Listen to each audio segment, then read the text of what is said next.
saturate fat itu pertama minyak babi. Ini minyak alami ya.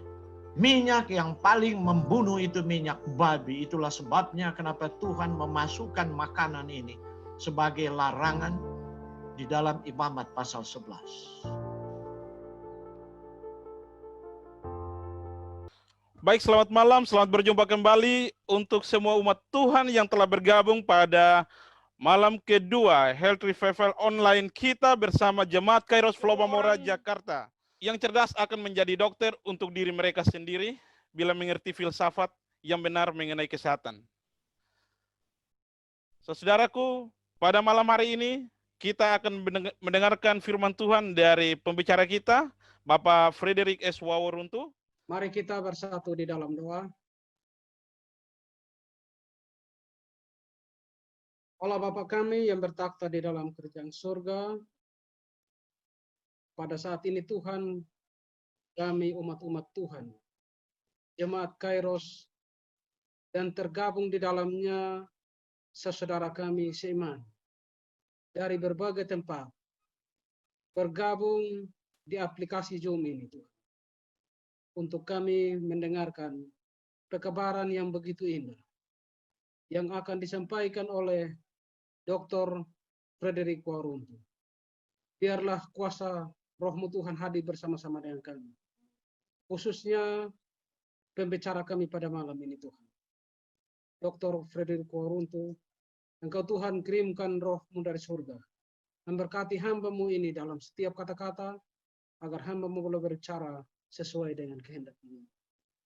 Bapa di surga, kami juga berdoa untuk saudara kami yang belum sempat bergabung. Kiranya Tuhan gerakkan hati mereka, supaya mereka juga ikut bergabung, supaya kekebaran ini menjadi seluruh berkat bagi kami, dan banyak jiwa dapat dimenangkan bila mana kedatangan Yesus. Kami menyerahkan seluruh rangkaian acara ini dari awal hingga akhir. Biarlah kehendak-Mu yang jadi atas kami. Terima kasih Tuhan. Ampuni kami dari segala dosa kami yang begitu banyak. Di dalam nama Tuhan Yesus kami telah berdoa.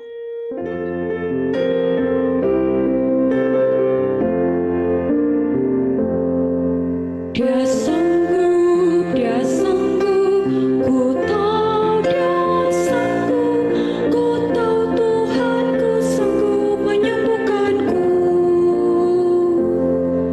Dia sanggup, ku tahu Dia sanggup, ku tahu Tuhanku sanggup menyembuhkanku. Dia sembuhkan hati hancur, bebaskan belenggu, yang lumpuh bangkit berjalan, yang buta melihat. Dia sanggup, ku tahu Dia sanggup, ku tahu Tuhanku sanggup menyembuhkanku. Selamat malam Bapak, Ibu, Saudara, Saudari sekalian. Shalom. Shalom. Salam saya buat Jemaat Kairos yang mengadakan acara ini dan saudara-saudari umat Tuhan dari berbagai daerah saya melihat, dan teman-teman dari berbagai denominasi yang telah hadir di dalam acara ini. Pembahasan kita malam ini adalah lemak dapat menjadi kawan dan lawan. Kalau tadi malam pembahasan kami adalah penyakit gaya hidup atau lifestyle disease. Dan saya mulai dengan firman Tuhan di dalam Keluaran pasal 15. Tapi malam ini saya mau mulai dari sains, dan saya akan akhiri dengan firman Tuhan yang menyatakan bahwa sains ini benar. Saudara yang dikasihi, kita akrab dengan lemak. Mengapa demikian? Mari kita melihat apakah fungsi lemak dalam fungsi lemak dan minyak. Ada perbedaan antara minyak dan lemak dalam terminologi bahasa Indonesia. Lemak itu adalah dia dalam suhu ruang dia berbentuk padat, sedangkan minyak itu berbentuk cair. Nah, fungsi minyak dan lemak pertama adalah sebagai sumber energi, kedua menghemat protein, ketiga alat angkut vitamin yang larut dalam lemak, yaitu vitamin A, D, E, K. Karena itu saya katakan bahwa dia menjadi kawan. Kalau Anda nggak ada lemak sama sekali di makanan Anda, bagaimana mungkin tubuh dapat menyerap vitamin A, vitamin D, vitamin E, dan vitamin K. Kemudian sebagai bahan pembentukan steroid atau hormon. Dan hormon ini penting untuk mengatur homeostasis, untuk mengatur fungsi fisiologis, dan lain sebagainya di dalam tubuh kita. Komponen penting dari membran sel, tanpa lemak maka sel-sel kita menjadi kisut, menjadi layu, dan Anda akan jadi keriput dan tua. Penting untuk pertumbuhan, pelindung bagi organ, memelihara suhu tubuh, pelumas, membantu pengeluaran atau buang air besar. Dan yang ke-10 memberi kenyang, rasa kenyang dan kelesatan. Nah, kadang-kadang atau malah keseringan kita menggunakan lemak hanya untuk satu fungsi, memberi rasa kenyang dan kelezatan. Itu dia. Contoh misalnya Anda masak sayur. Silakan Anda masak sayur daun ubi dan Anda nggak kasih santan. Rasanya seperti makan rumput. Tapi kalau Anda kasih santan, dia akan empuk, dia akan enak dan gurih. Karena lemak. Apalagi di situ kalau ditambah gaji, misalnya kaldu sapi. Wow, tambah enak. Tapi juga akibatnya nanti, sebentar saya akan jelaskan. Nah, ada banyak makanan jika diberi lemak menjadi enak. Kue juga kalau diberi lemak menjadi enak. Anda buatlah kue sederhana. Orang Manado bilang adalah brudel. Ya. Hanya modal tepung, ragi, kemudian santan. Sudah jadi kue yang enak. Tapi kalau hanya Anda taruh tepung dan ragi, Anda tidak kasih santan atau minyak kelapa, kue itu sangat tidak enak. Rasanya seperti ampas kelapa. Jadi intinya adalah ada begitu banyak fungsi dari lemak. Ada 10 fungsi saya paparkan di sini. Tapi sayangnya dalam sejarah kita lemak itu bagi kita hanya untuk memberi rasa kenyang dan kelezatan. Oke, mari kita mulai. Ada lemak baik. Ini dia. Lemak baik itu adalah omega 3, eicosapentaenoic acid, dan docosahexaenoic acid. Itu EPA dan DHA. Ini lemak esensial, vital bagi tubuh, tidak bisa disintesa, harus masuk dari luar. Kalau tidak ada, maka pertumbuhan Anda terganggu, jantung Anda rusak, otak Anda rusak. Anda pikun dengan cepat. Kalau Anda mulai melempem, orang tua Anda pinter dan Anda melempem, itu berarti Anda kekurangan DHA, docosahexaenoic acid, dan EPA di kepala Anda. Atau anak Anda pinter tapi orang tua biasa-biasa. Mungkin orang tua gizinya buruk, tapi setelah ekonominya membaik, dia memberikan gizi kepada anak-anaknya. Jadi kecerdasan itu berhubungan dengan nutrisi. Kemudian ada lemak omega 9 atau lemak tidak jenuh tunggal. Ya. Omega 9 ini kalau EPA dan DHA tadi itu ada banyak di lemak ikan. Dan ada bentuk asam omega 3 yang lain yaitu asam linolenat yang ada di minyak biji-bijian dan kacang tertentu yang akan kita bahas selanjutnya. Baru kemudian ada lemak omega 6 dan ada MCT, asam laurat atau monolaurin. MCT ini dari minyak kelapa ada 40%, tapi minyak kelapa yang menggunakan MCT adalah minyak kelapa darah atau virgin coconut oil. Mama, tolong MCT-nya. Atau kalau ekstrak MCT yang sudah jadi, sudah disaring secara molekuler, ini ekstrak MCT-nya. Apakah Anda bisa melihat ini? Ini saya bawa dari Amerika. Ini mereka beli dari Thailand, kelapa organik, sudah virgin coconut oil. Mereka punya mesin, kemudian mereka mengekstrak ini, dapat MCT. MCT ini sedang diuji coba untuk mengendalikan AIDS. Jadi kalau Anda juga punya ketombe di kepala, ini MCT bisa menghilangkan itu. Anda bayangkan orang tua dulu hanya pakai jeruk kasturi, pakai santan, kemudian bikin sampo menggosok rambutnya.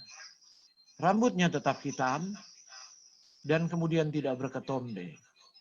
Saya masih ingat orang Manado, ibu saya dulu bilang mau bacoho. Oke, berikut.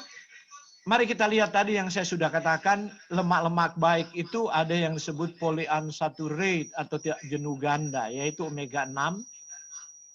Omega 6 itu ada pada minyak jagung, minyak safflower, kita nggak punya, sesame oil, yaitu minyak wijen, soybean oil atau minyak kedelai, sunflower oil atau minyak bunga matahari, dan walnut oil. Kita tidak punya walnut.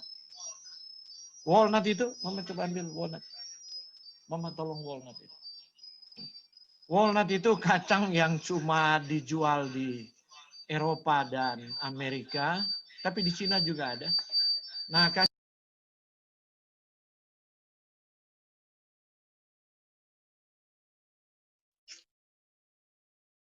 Iya, opak dapat sini, opak peang.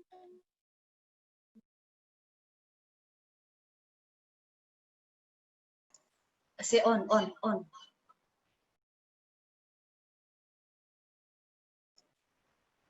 Kasih on. ya. Oke. Nah, kita lanjut. Mungkin bisa jaga jarak dulu, Sir, dengan device yang satu. Kayaknya ada device Mungkin yang dia satu. feedback ya, jadi dia bisa Ya, ada feedback. mute.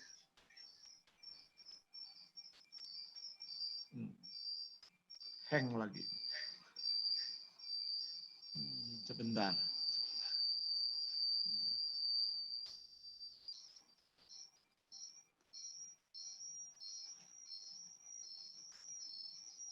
Ya, mau berpindah slide tapi hang. Ya, oke. Nah, ini sudah tampilan penuh. Sumber asam lemak omega 6 Anda lihat, kedelai paling tinggi. Kemudian diikuti oleh jagung, diikuti oleh wijen, orang Manado bilang temo, diikuti oleh labu, labu itu sembiki, orang Sulawesi Utara bilang. Sembiki itu bijinya ya. Kemudian kacang tanah. Oke, sekarang minyak monounsaturated atau omega 9. Itu ada minyak avokat, ada minyak zaitun, ada minyak almond, minyak canola, dan minyak kacang tanah. Itu yang disebut omega 9. Mari kita lihat perbandingan asam lemak esensial. Esensial sudah saya informasikan tadi, tubuh tidak dapat membuatnya, harus masuk, mau tidak mau, karena tubuh tidak bisa mengkonversinya. Sedangkan lemak jenuh, tubuh bisa konversi dari karbohidrat. Nah, Anda lihat perbandingannya, omega 3 itu sumber tanaman yang terbesar adalah flaxseed. Saya lupa mencantumkan di sini. Sebenarnya chia seed ya. Cuma karena itu sangat jarang di Indonesia, flaxseed sudah banyak beredar. Jadi nanti kalau saya cantumkan orang kebingungan apa itu chia seed. Itu biji sekecil seperti biji selasi, makanan orang Indian Inca.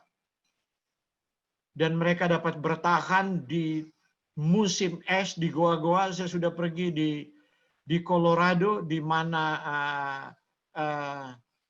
Garden of God, yaitu taman batu penuh dengan gua di mana orang Indian hidup, dan saya membayangkan di musim salju bagaimana mereka bertahan di lantai tanah di gua.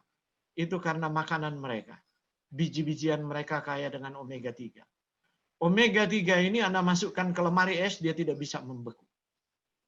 Itulah sebabnya ikan salmon yang kaya dengan omega 3, dia dapat berenang sejauh 5.000 km dari Alaska sampai ke Laut Sulawesi. Dan dia bisa di laut, dia bisa berjalan, berenang maksudnya di dasar laut. Menghadapi setiap tekanan. Jadi omega 3 itu dahsyat sekali dan kita kekurangan omega 3. Kita terlalu banyak lemak jenuh dan omega 6 karena itu tubuh kita sering nyeri. Dulu saya tidak mengerti mengapa saya nyeri kronis bertahun-tahun dan ada begitu banyak inflamasi. Ya. Karena saya vegetarian salah, terlalu banyak makan jagung dan banyak makan kedelai. Omega 6 saya begitu tinggi tapi saya kekurangan omega 3. Dan saya kekurangan omega 9. Jadi Anda lihat ada biji labu juga punya omega 3. Sementara kedelai, jagung, wijen, kacang, kelapa tidak punya omega 3. Tapi omega 3 ada di pengganti walnut. Itu pecan. Pecan itu jenisnya adalah kalau di Indonesia adalah kenari.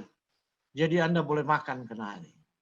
Saya pernah mengalami tumor di otak meningioma dan salah satu treatment saya menggunakan kenari untuk menggantikan walnut, mendapatkan minyak yang ada di sana.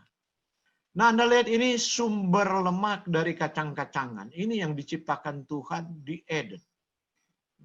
Ada almond, pecan, walnut, pistachio, macadamia, kacang mede, dan kacang tanah. Masalahnya terlalu sering kita hanya konsumsi dua kacang mede dan kacang tanah. Kita makan kita makan kenari pun, kenari itu sudah dipanggang, sudah di-roast, sudah rusak asam lemak omega 3-nya karena dia ada di kue. Jadi kalau Anda mau makan kenari, makanlah kenari mentah yang belum di oven. Nah inilah jenis kacang-kacangan yang Tuhan ciptakan dan jika kita mengkonsumsi ini, maka kita mendapatkan lemak baik dan tidak pernah kolesterol kita akan naik, yaitu kolesterol low density lipoprotein atau LDL. Oke, jadi Anda lihat manfaat kacang-kacangan menghambat penyerapan kolesterol, menurunkan lemak darah dan tekanan darah, memodulasi respons sistem kekebalan tubuh, jadi penting bagi kita di era new normal ini, tapi COVID tidak mau bersahabat, walaupun kita mau bersahabat dengan COVID, tapi COVID nggak mau bersahabat kayaknya.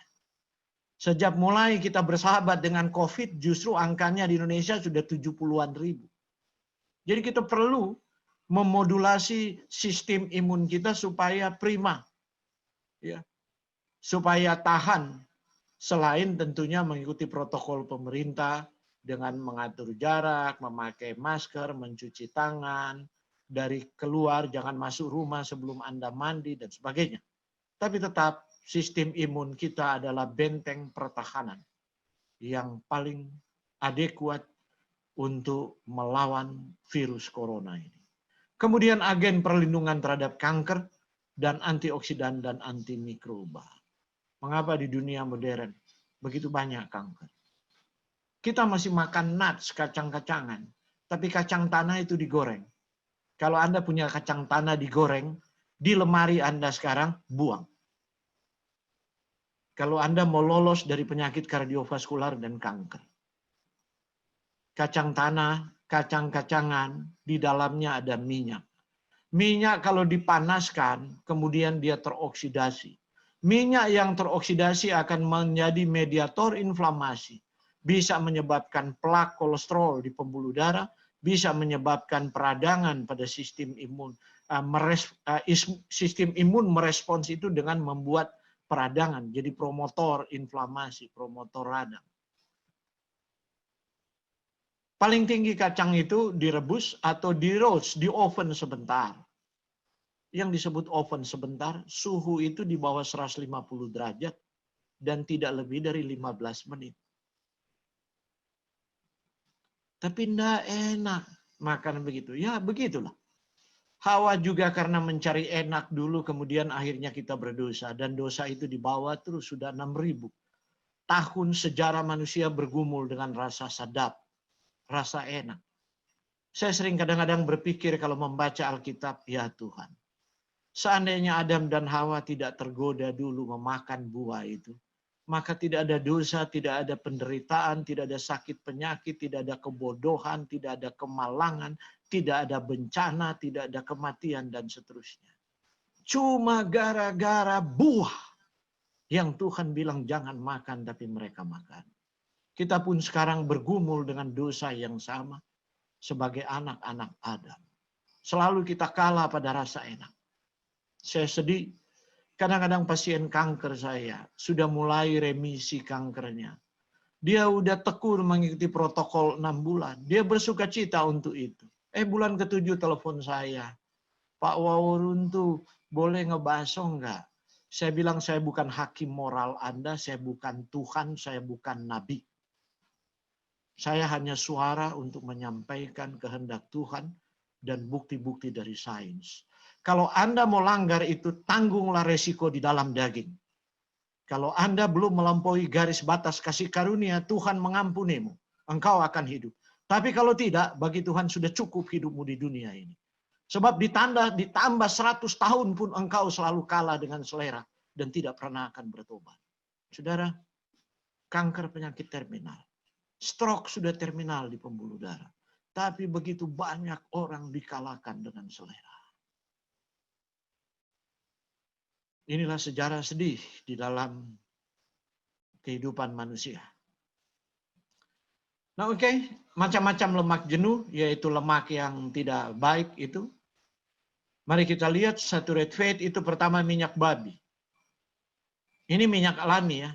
Minyak yang paling membunuh itu minyak babi. Itulah sebabnya kenapa Tuhan memasukkan makanan ini sebagai larangan di dalam Imamat pasal 11. Semua orang tahu. Lard. Kemudian yang berikut adalah butter. Butter itu dari susu. Tapi lemak dari susu dikeluarkan semua. Kemudian proteinnya menjadi keju. Butter ini penuh dengan kolesterol. Bergantung juga jenis butter. Di Amerika sudah begitu banyak, ada sudah reduce sekali kolesterolnya. Tapi jadi nggak terlalu enak, sebab kolesterol itu memang enak.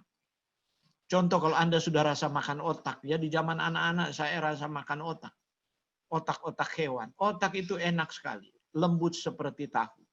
Tapi itu kolesterolnya minta ampun. Seperti kuning telur. Kuning telur itu enak sekali, tapi kolesterolnya luar biasa. Lebih tinggi daripada kolesterol laboratorium Anda. Ya.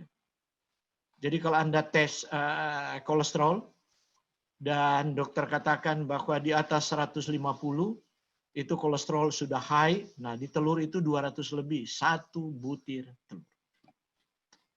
Oke, kemudian lemak jenuh berikut adalah minyak kelapa. Itu ada sekitar 40-50%. Baru kemudian minyak sawit. Mari kita lihat persentase dari asam lemak jenuh. Flaxseed dia cuma 9, biji labu hanya 9, kedelai hanya 15. Jagung hanya 17%, ini persen ya. Wijen hanya 13, kacang hanya 20%, kelapa 91% lemak jenuh. Jadi hati-hati dengan kelapa bagi Anda yang hidup di ruangan. Kecuali Anda pelaut, ya. Anda bekerja keras, terpapar sinar matahari. Anda Pak Tani, Anda abang beca, Anda buruh di pelabuhan, Anda pekerja jalan raya, ya Anda makan-makan santan, sebagian besar akan terbakar jadi kalori. Tapi kalau Anda duduk di balik ruangan yang kacanya anti ultraviolet, di balik mobil, kemudian pasang gordin, ruangan ber-AC, selamat menikmati kolesterol Anda tidak pernah akan turun, dan Anda berisiko dengan serangan jantung dan stroke. Ya. Saya suka terus terang, sebab saya terbeban secara moral. Ya. Saya lebih takut Tuhan tersinggung daripada Anda tersinggung. Sebab Tuhan memberkati saya, memberikan kemampuan intelektual untuk memahami sidik jari Tuhan yang ada di alam, dan saya tidak boleh menyembunyikan itu bagi saya. Saya perlu menginformasikan kepada Anda agar supaya kita mengerti mengapa kita sakit, mengapa kita menderita, dan seakan-akan mengapa Tuhan tidur dan tidak peduli. Tuhan tidak mendengar doa-doa kita. Jadi lemak jahat, nah tadi itu lemak baik saya katakan ya. Lemak jenuh itu masih termasuk bagian dari lemak baik di dalam ukuran tertentu. Ya. Baru ada lemak jahat, ini lemak rusak.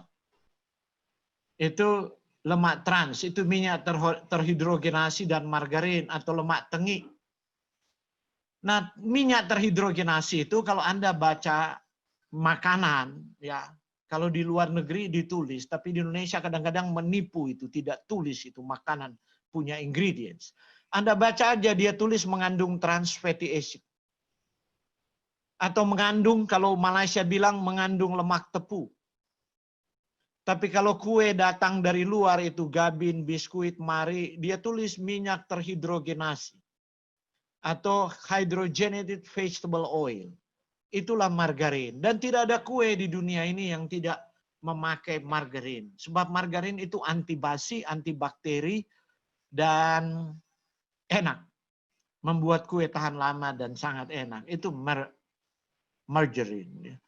Berbeda dengan butter. Nah, margarine ini tidak ada pohonnya. Sebab memang Tuhan tidak buat di alam. Itu adalah rekayasa teknologi. Jadi itu minyak alami yang Tuhan buat, misalnya minyak kelapa. Kemudian minyak kelapa itu ditembak dengan hidrogen untuk menambah rantai hidrogen berikatan dengan karbon. Maka minyak itu dia dalam bentuk cair, dia sekarang menjadi padat dan plastis. Sifatnya menjadi seperti lemak babi. Itulah margarine. Dan Anda tahu, saya tidak mau menyebut merek. Dan Anda tahu margarine itu apa. Mau roti, mau gabin, mau biskuit, mau wafer atau apa, tidak enak. Bahkan kue-kue Manado pun. Saya kadang-kadang suka kue Manado, maka saya pergi nongkrong di Mall Ambassador. Saya pergi ke sana, saya cari kue lapis, saya cari kue apang, itu apem. Kemudian enak sekali saya makan, tapi saya mulai rasa seperti dirayapi semut. Terus saya bilang begini, saya coba ya, kemudian saya rasa begitu. Waduh, ini enak sekali, yang jual senang. Padahal saya mau pancing, dia bilang, waduh, pasti ini dikasih margarin ya. Oh iya, kita pakai yang nomor 1 yang terbaik begini. Saya bilang, sorry, saya belum jadi beli. Gitu. Saya cari tempat sampah dan saya muntahkan itu kue yang di mulut saya. Kemudian saya cari, lihat yang jual itu oma-oma, sudah tua. Saya bilang, Oma boleh rasa nih kue? Oma langsung jujur bilang begini matanya saya. Oh kasih yang Om, dari Manado Om bilang iyo. Ini kasih yang betul-betul udah bikin yang cara kampung, cuma pakai santang. Jadi jangan taruh kiranya enggak sedap. Marco setengah harga kita jual daripada itu di sana. Saya bilang betul mata mau rasa. Perasa kemarin betul dia rasa pasir-pasir dan keras. Saya bilang Oma tak mau beli semua. Hah, tuh Oma kaget. Saya bilang so ini Oma tuh sehat. Nih.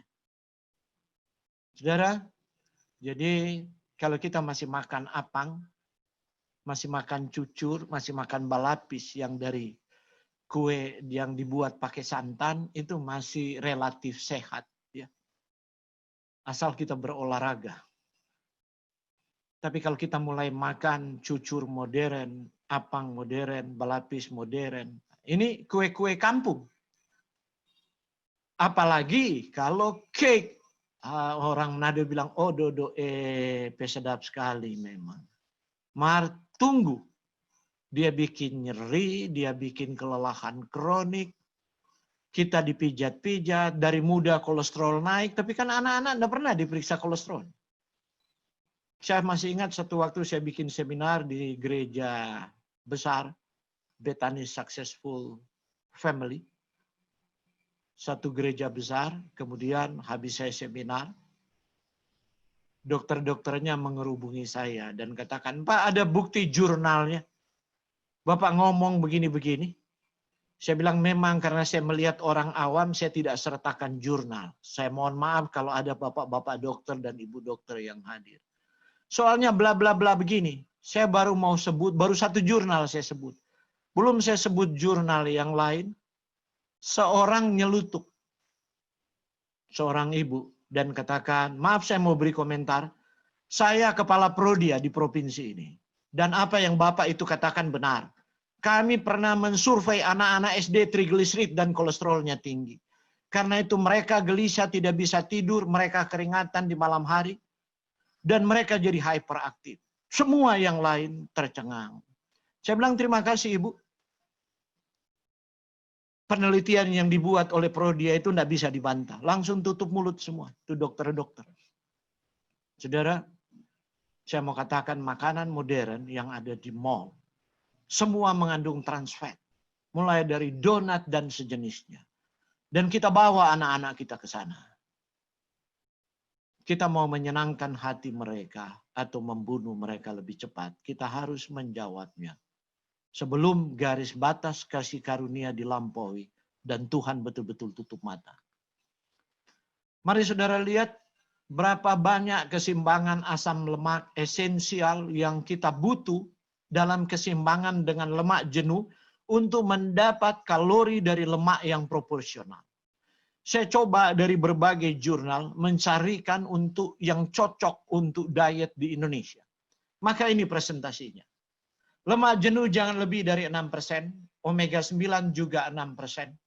Sementara omega 6 jangan lebih dari 4% dan dia harus seimbang dengan omega 3. Maka total kalori lemak Anda dapat 20% maksimal.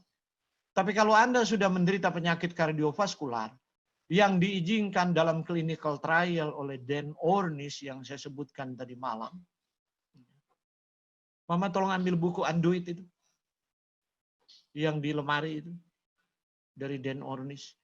Nah, Anda hanya butuh 8-10% dari lemak dan itu bisa mereverse penyakit jantung yang dianggap tidak bisa dibalikkan lagi oleh kedokteran reguler.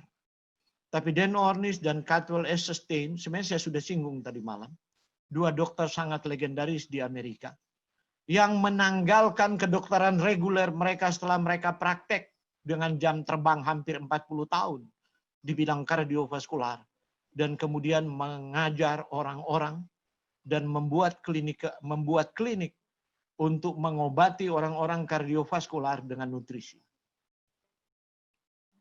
Anduit. Dan Ornish. Oke, itu bawa aja sih. Nah, oke. Jadi bagaimana cara kita mengganti makanan yang kaya minyak nabati?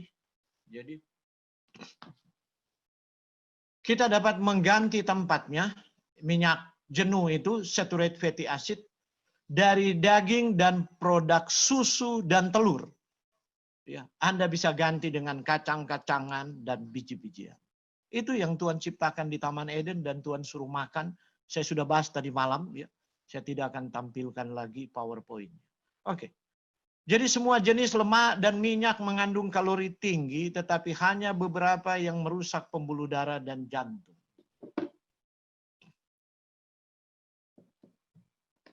Tadi saya menyebutkan Anduit, saya telah tunjukkan tadi malam. Ini buku terbit 2019, pas saya di Amerika memberi seminar Lifestyle Medicine. Pas pakar Lifestyle Medicine pertama di dunia, Dan Ornish, Profesor Lifestyle Medicine sekarang. Orang pertama yang mempublikasikan Lifestyle Medicine yang menemukan istilahnya itu. Ya. Dia ditolak ada kurang lebih 20 tahun di Amerika. Tapi risetnya tidak bisa dibantah. Sekarang dia jadi orang yang paling top.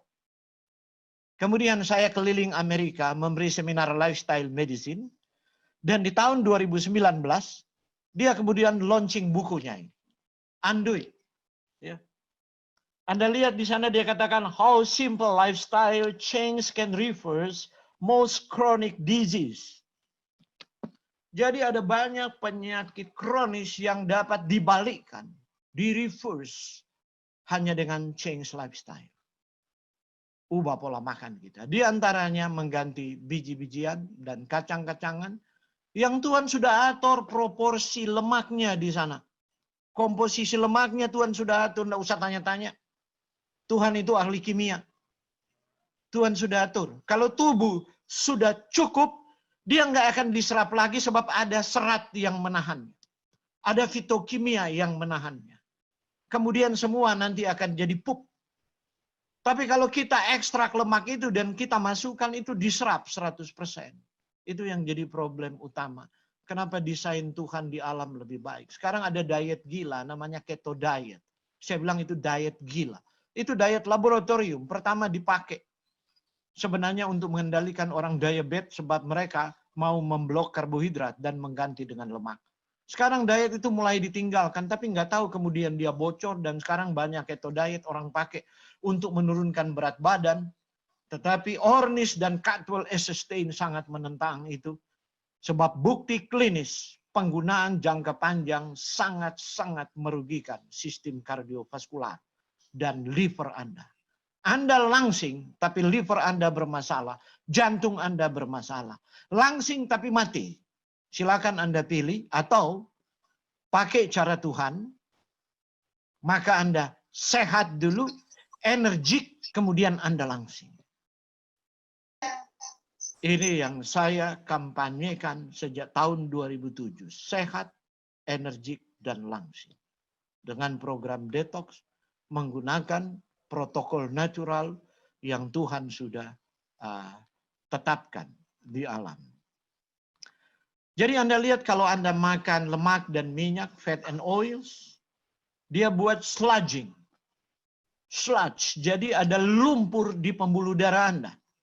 Anda lihat ya, waktu Anda makan pertama kali, maka seperti itu Anda lihat. 1 jam kemudian darah mulai merapat. 4 jam kemudian Anda lihat darah sukar berjalan. Setelah 6 jam Anda makan lemak. Dan Anda makan minyak, lemak jenuh. Ya. Darah sudah nggak bisa jalan, darah itu kental. Bagaimana orang kemudian nggak kolesterol, orang nggak stroke, orang nggak diabetes. Pagi santan, siang santan, malam santan. 12 jam kemudian baru dia normal. Tubuh berusaha, Tuhan membuat mekanismenya, tubuh berusaha supaya sludge itu bisa dikeluarkan secepatnya. Dan itu metabolisme tubuh luar biasa mengatur itu. Itu perlu waktu 12 jam. Mari kita hitung, kita makan. Jam 6 pagi. Ya. Kita makan santan. Terus makan siang. Ada santan di situ. Saya nggak sebut, gorengan, minyak. Terus sore-sore jam 4, makan kolak. Terus malam, ada sisa daun ubi santan. Itulah sebabnya kita meratap dan berdoa di tiap Rabu malam, Vesper Jumat malam, hari Sabat, hari Minggu. Sepertinya Tuhan diam dan membisu di sana. Mengapa Tuhan tidak jawab dan tidak dengar? Saya harus tetap hidup dengan obat anti kolesterol, obat anti tekanan darah, obat pengencer darah, obat gula darah, dan obat-obat jantung yang lain. Karena kita tidak pernah bertobat di meja makan kita. Itu problem. Lemak yang meningkatkan kolesterol dan menyumbat pembuluh darah, saturated fat. Itu produk susu, daging, termasuk susu, keju, es krim, ground beef, steak, babi, telur, minyak kelapa, dan sawit. Tapi saya sudah sebutkan, minyak tumbuh-tumbuhan itu, khususnya minyak kelapa, karena ada MCT tadi, kira-kira 40%, jadi dia dapat memobilisasi lemak asam stearat itu kalau kita berolahraga, sehingga dia tidak akan membebani enzim-enzim di hati dan tidak disimpan subkutan di bawah kulit yang akan menjadi depot bagi triglyceride yang akan dikonversi menjadi kolesterol. Tapi dia terbakar menjadi energi. Karena itu Tuhan bikin kelapa. Jadi lebih baik makan kelapa. Sebab kalau kita makan kelapa dan telan minyak kelapa ada berbeda. Kenapa? Kelapa itu masih mengandung serat. Jadi nggak akan kelebihan. Ya. Saya kalau makan kelapa, saya rasa begini, rasa subinaut berhenti. Walaupun kelapa muda, berarti tubuh saya kasih tahu ini, MCT-nya mulai bekerja, dia mobilisasi lemak. Gitu. Sebab saya lebih banyak duduk daripada bergerak, gitu kan? Saya bukan petani, saya bukan tukang batu atau tukang kayu. Saya berpikir dengan otak. Saya berhenti, walaupun aduh enak sekali ini, tapi ya oke, it's enough, cukup. Nah oke, telur itu sumber protein, mengandung semua asam amino, bagus telur. Ya. Mengandung aneka mineral seperti besi, fosfor, kalium, kalsium, vitamin A, D, dan B. Kuning telur mengandung 2000, ini yang bahayanya kuning telur. 213 mg kolesterol. Itu. Karena itu, ya ada orang marah-marah kepada saya sudah lama tidak pulang ke daerah. Kemudian saya kunjungi beberapa jemaat, diundang seminar kesehatan. Habis saya turun, seorang ibu datang dengan beberapa ibu yang lain dan marah-marah. Mr. Waworuntu, suami saya terpengaruh dengan Anda dan dia ikut pertarakan jadi vegetarian. Dia sudah tidak makan semua, ikan tidak makan. Terus saya bilang, jadi dia ganti telur. Waktu dia masih makan semua, dia tidak punya kolesterol. Dan dadanya nggak sakit. Mulai dia jadi vegetarian, dadanya sakit dan kolesterolnya tinggi. Saya bilang, berapa banyak kalau telur dia makan satu hari? Ya sedikitnya 3 butir gitu. Telur yang dia makan, saya tanya, telur ayamnya Tuhan atau telur ayam jadi-jadian? Maksudnya Pak Warun tuh, ya kalau ayam Tuhan kan itu Tuhan yang pelihara. Telurnya kecil, kuningnya nggak terlalu kuning. Ya, dia berwarna lain, kadang-kadang agak oranye sedikit. Itu omega 3-nya itu tinggi sebab dia makan biji rumput, dia makan serangga tertentu, dan dia dapat omega 3 dari situ. Tapi kalau telur jadi-jadian itu telur dari manusia itu. Manusia ternakan ayam, kasih semua di ayam itu yang dalam pemikiran manusia supaya telur jadi besar, dan ayam itu bisa bertelur tiap hari walaupun tidak ada pejantannya gitu kan. Jadi saya bilang ayam jadi-jadian. Saya dulu anak-anak tahu. 10 betina perlu 1 ekor pejantan. Baru semua akan bertelur. Saya pelihara ayam kok, anak-anak itu pekerjaan saya. Dari mulai saya mengerti, saya sudah urus ayam untuk membantu ekonomi keluarga. Jadi saya tahu. Nah ayam itu nanti sembarangan dia bertelur. Dia galik sendiri, dia naik di tempat bertelur atau di bawah pohon-pohon dia bertelur gitu. Telurnya kecil-kecil. Tapi yang telur jadi-jadian sekarang itu ya, itu akibatnya. Kalori dari telur 84, protein 7,2, lemak 6,1, karbohidratnya sedikit, seratnya sedikit. Jadi bergizi sekali telur itu. Tapi hati-hati dengan telur jadi-jadian. Dan invisible egg yang ada di cake Anda, kue. Ya. Anda makan telur rebus, kemudian Anda makan cake. Kalau satu cake dikasih 6 biji telur, dan Anda makan kue yang lain, Anda total berapa jumlah kuning telur yang ada? Apalagi yang disebut Napolitain itu. Lapis legit. Saya tahu itu. Ibu saya suka bikin itu. Dan saya bantu dia di bulan Desember. Waktu saya masih anak-anak. Itu 30 telur, bisa 60 kuning telur. Minta ampun. Dan enaknya luar biasa. Hanya orang kaya yang bisa punya kue itu kalau sudah Natal tahun baru.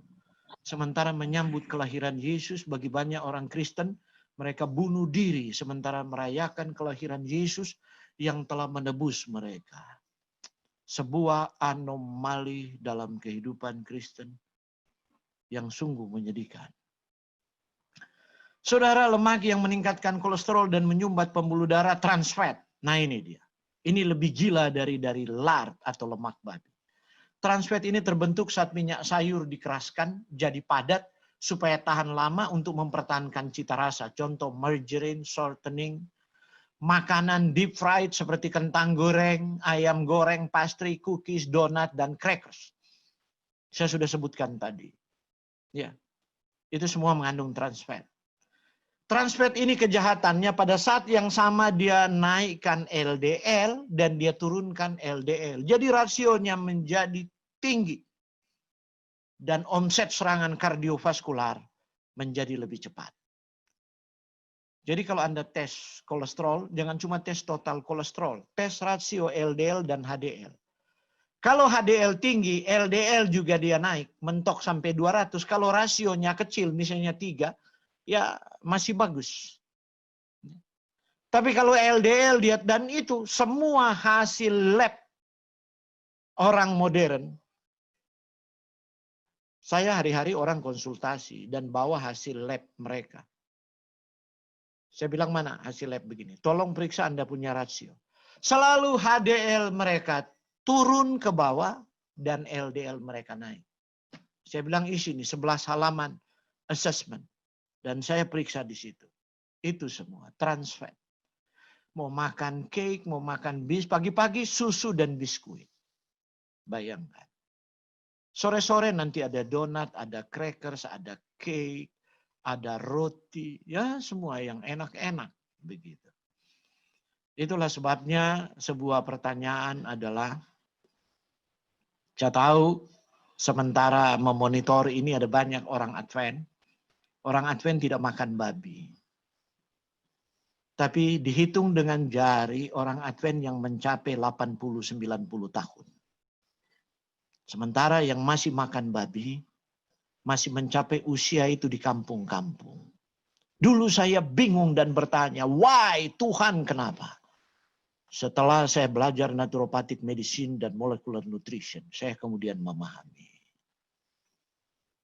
Di setiap acara dan pertemuan kita, pasti ada cake. Pasti ada kue dikasih margarin. Bahkan roti perjamuan kita kasih margarin. Padahal itu tubuh Yesus yang tidak berdosa. Kita kasih margarin di situ supaya enak dan empuk. Bukan main berdosanya kita secara teologis. Kalau anggur kita bikin sendiri, takut dia diragikan. Sebab ragi adalah lambang dosa. Tapi roti tubuh yang tidak berdosa itu kita kasih racun di situ, trans fat. Hai yang membuat roti perjamuan, bertobatlah. Jangan Anda merusak tipe dari tubuh Kristus itu.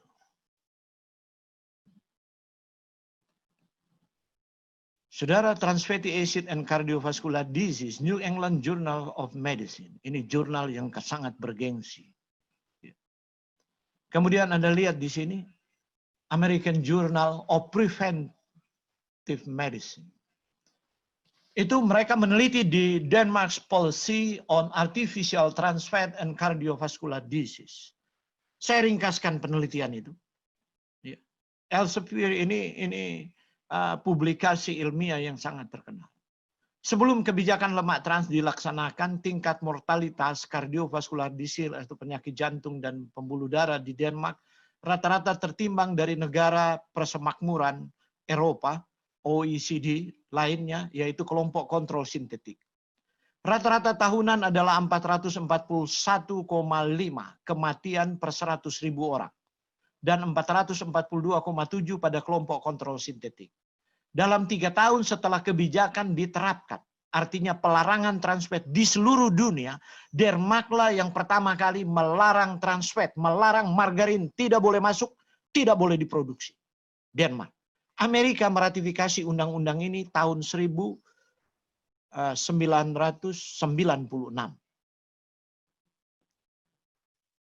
Maka Anda lihat kematian yang disebabkan oleh penyakit kardiovaskular menurun rata-rata 14,2 kematian per 100.000 dari 441 kematian. Jadi kalau Anda mau mati dengan serangan jantung, makanlah terus makanan modern yang enak itu, yang pohonnya tidak pernah ada. Trans fat itu tidak ada pohonnya. Anda mau keliling namanya di planet bumi ini nggak ada. Dan saya yakin di planet lain nggak ada. Itu hasil rekayasa. Ya. Tuhan tidak pernah mendesainnya. Masalahnya, dia bukan cuma untuk kolesterol. Trans fat juga bertanggung jawab, tapi saya tidak membahas diabetes ini. Nanti saya kaitkan besok dengan kegemukan. Jadi materi ini dari tadi malam, hari ini, dan besok itu prerequisite. Gitu. Anda nggak hadir tadi malam, kadang-kadang Anda kebingungan sedikit. Saya bicara begitu. Sebab ini materi sains. Ya. Bahkan saya sudah kompresi bagaimana untuk menyampaikan ini dalam gaya populer. Sehingga dalam waktu yang cukup ini bisa mendarat. Begitu. Karena latar belakang saya guru, jadi saya coba mengaturnya. Walaupun saya lihat ada banyak hal yang saya mesti buang. Gitu kan. Nah, jadi kalau Anda tidak hadir memang agak kebingungan sedikit kalau Anda tidak monitor ya. Nah, jadi pengurangan, bukan pengurangan ya. Denmark itu betul-betul pelarangan. Kalau Amerika sebenarnya 2006 bukan tahun 96, saya keliru ya. Tahun 2006 itu undang-undang trans fat dibuat di Amerika. Jadi itu hasil penelitian dari Walter Willett. Ini dia. Di tahun 80 ini seorang pakar nutrisi, guru besar di Amerika. Dan rekan-rekannya meneliti hubungan antara asupan lemak trans dan risiko penyakit jantung koroner. Mereka buat cohort study itu, Anda lihat ada 100.000 wanita, perawat itu. Jadi bisa dikontrol. Setelah 8 tahun masa tindak lanjut, mereka memperhitungkan faktor risiko untuk penyakit jantung. Apa yang mereka temukan? Lemak trans tertinggi memiliki risiko 50% lebih tinggi rawat inap yang disebabkan oleh penyakit jantung koroner. Margarin, sumber utama lemak trans pada tahun 80, dikaitkan dengan risiko terbesar. Hasil dari riset ini di tahun 80 dipublikasikan. Dunia industri berperang melobi Kongres Amerika. untuk membungkam penelitian ini. Tapi Amerika itu negara bebas dengan pendapat ilmiah yang sangat dihargai. Ilmuwan kemudian mulai mendukung penelitian dari Walter Wild ini. Dan apa yang terjadi nanti tahun 2006, perlu berapa tahun Amerika untuk meratifikasi setelah sukses di Denmark.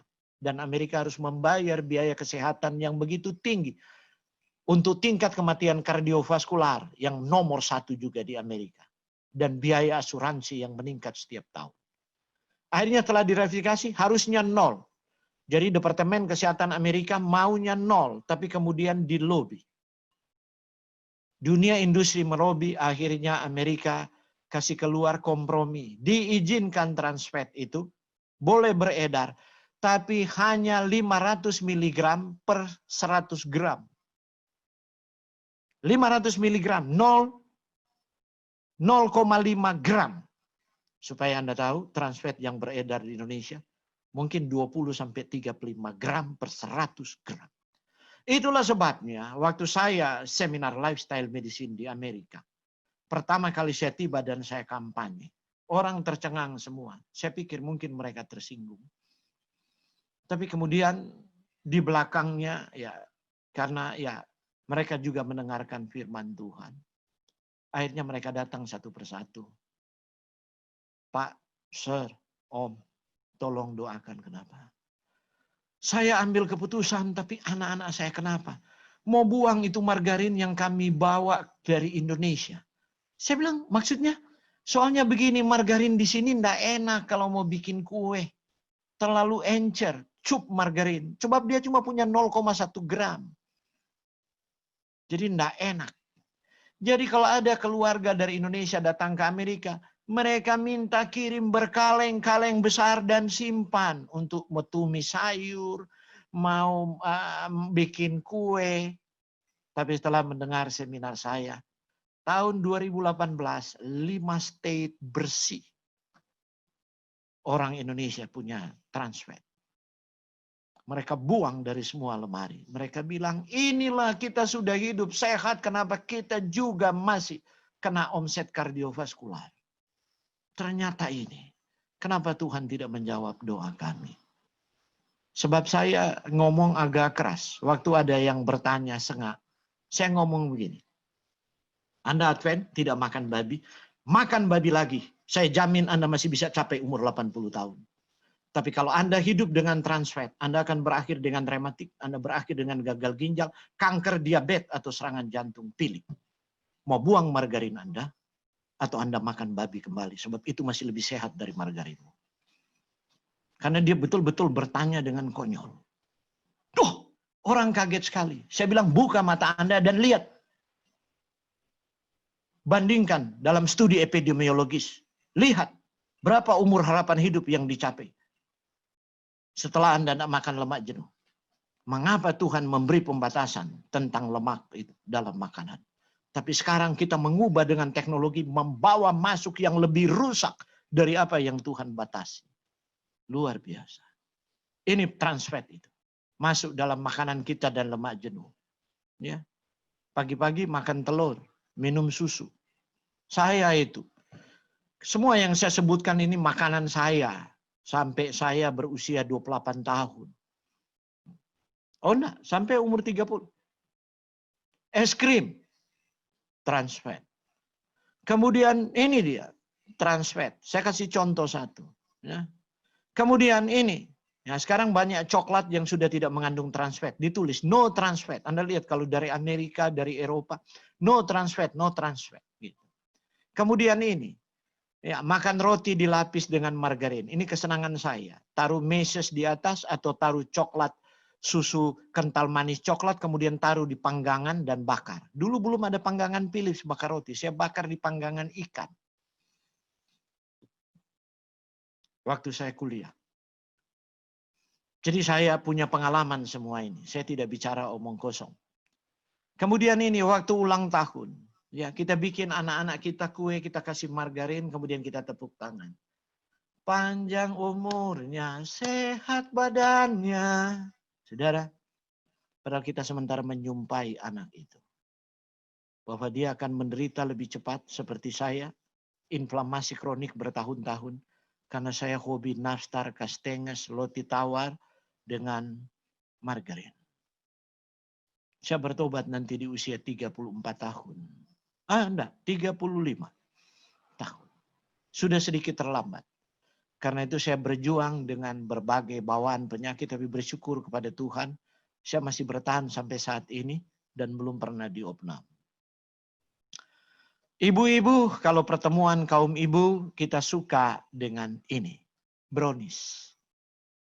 Saya kadang-kadang istri saya bilang, "Papa, mau bikin brownies." Tapi dia kasih minyak zaitun, combine dengan santan, combine dengan yang lain, dan dia bikin.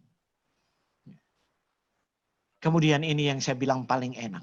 Sudah kasih margarin, kita kasih butter lagi. Margarin ada trans fat, butter ada kolesterol. Kita kasih susu lagi, kita kasih 30 telur. Saudara, ini semua kesukaan saya. Saya betul-betul bertobat di usia 40. Lupakan semua. Kenapa? Sebab di usia 40 itulah saya berkesempatan untuk belajar molecular nutrition dan tahu.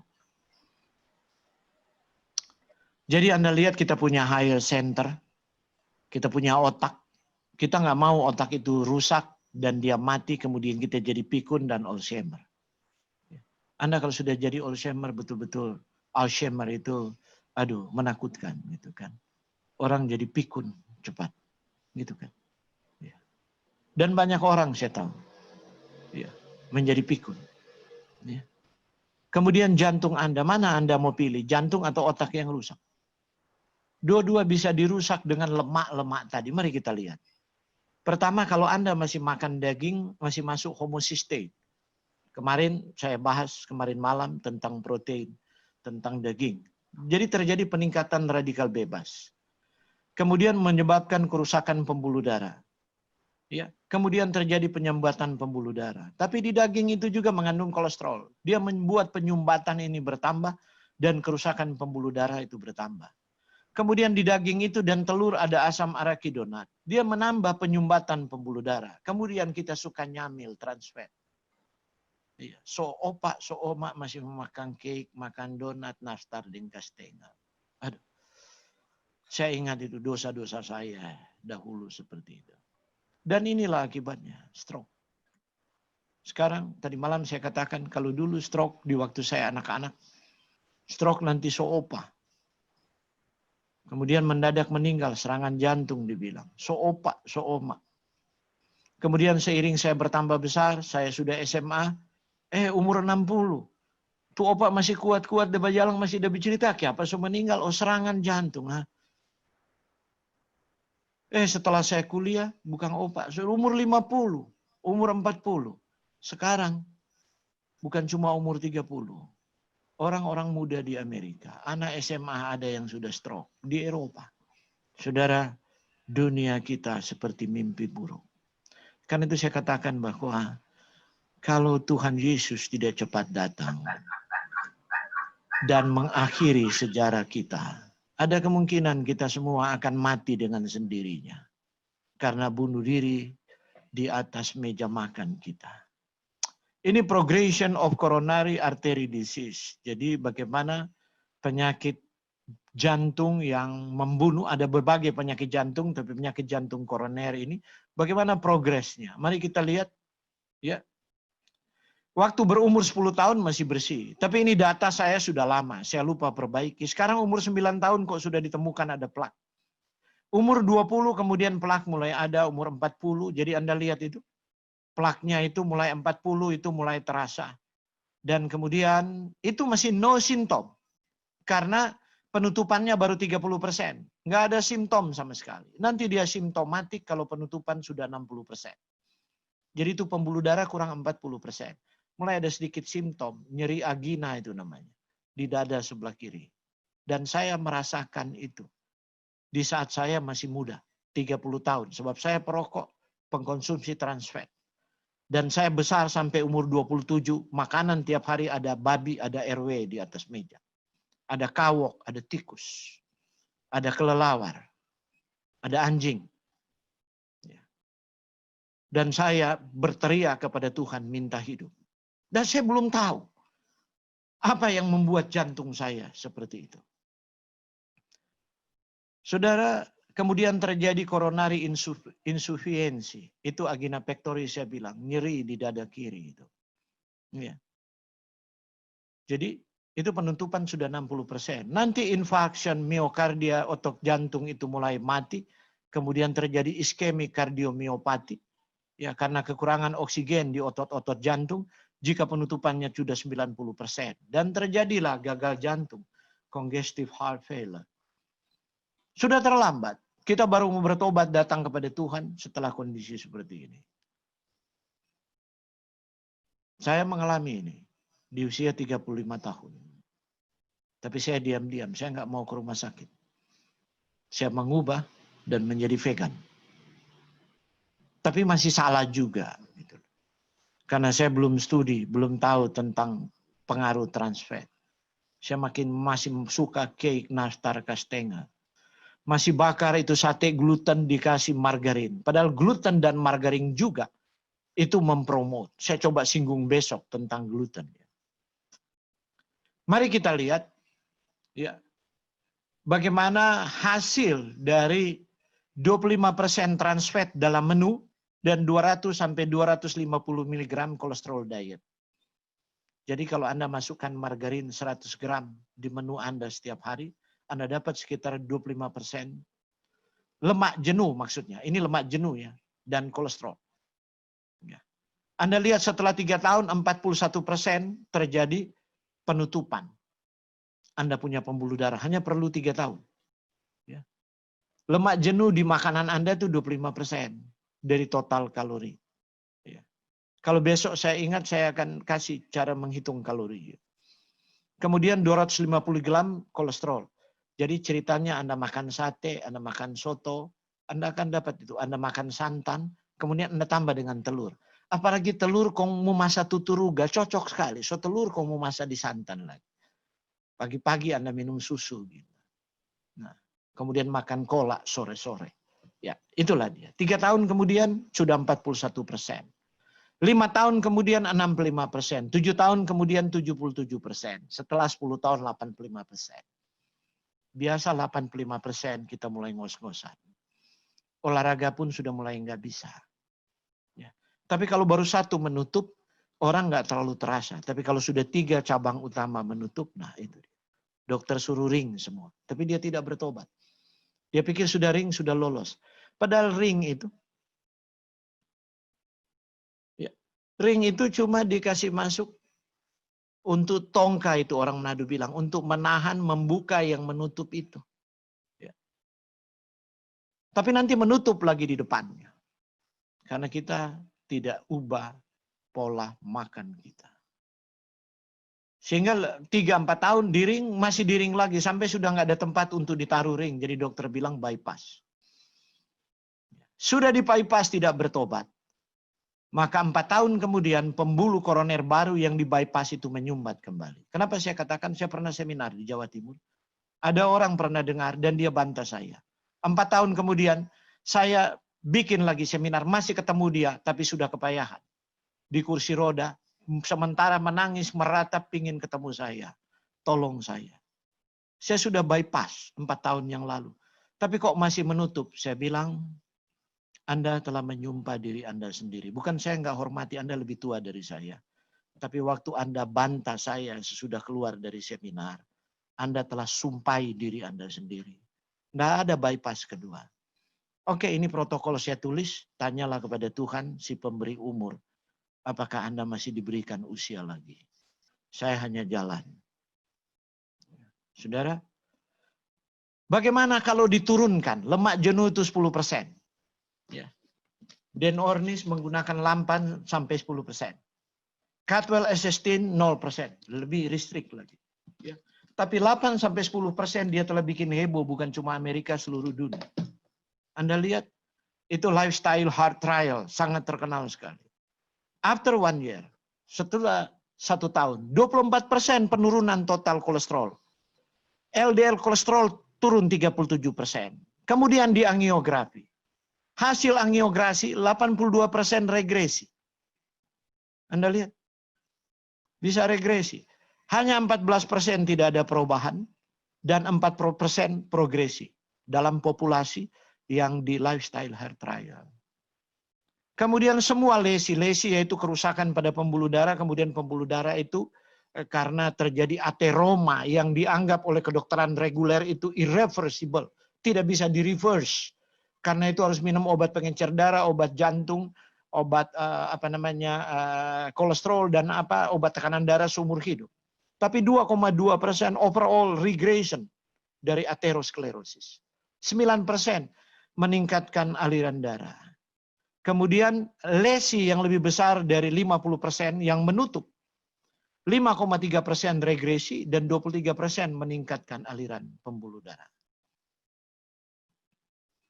Ini bukti klinis bahwa penyakit itu bisa dibalikkan. Dan Tuhan menggunakan sarana yang telah Ia tetapkan sewaktu di Eden. Mengapa minyak dan lemak perlu? Ini sesi terakhir. Oke. Anda berpikir saya menghajar habis-habisan tentang lemak? Ini sesi terakhir. Mengapa kita masih perlu minyak dan lemak? Karena omega 3 dan omega 6 itu tidak bisa disintesa oleh tubuh. Dan karena saya tidak seimbang omega 3 dan omega 6, saya nyeri terus-menerus di tubuh saya dan perlu dipijat. Bahkan murid-murid saya dulu, murid-murid SMA tahu tuh. Mungkin di antara mereka kalau ada yang lagi nonton Zoom ini, mereka akan ketawa-ketawa. Saya hampir tiap hari dipijat. Saya nggak ngerti waktu itu. Beberapa minyak kaya akan fitosterol dan vitamin E. Dan ada beberapa fitosterol ini bisa mengendalikan kolesterol.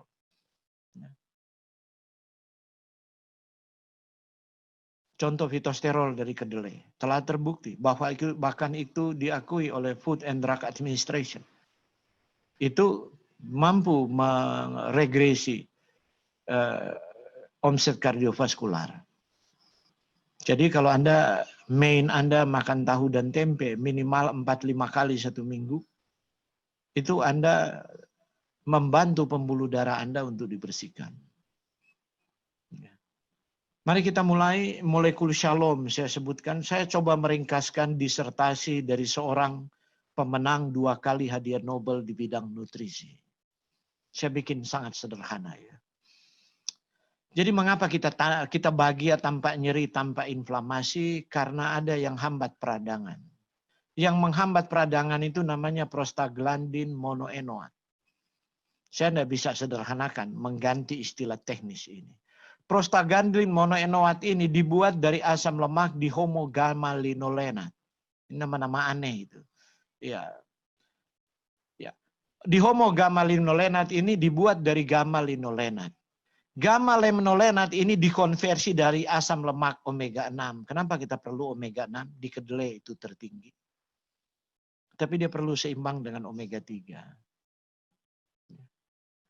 Anda lihat jagung, wijen, kedelai, biji labu, biji bunga matahari, biji sunflower, Anda bisa dapat omega 6.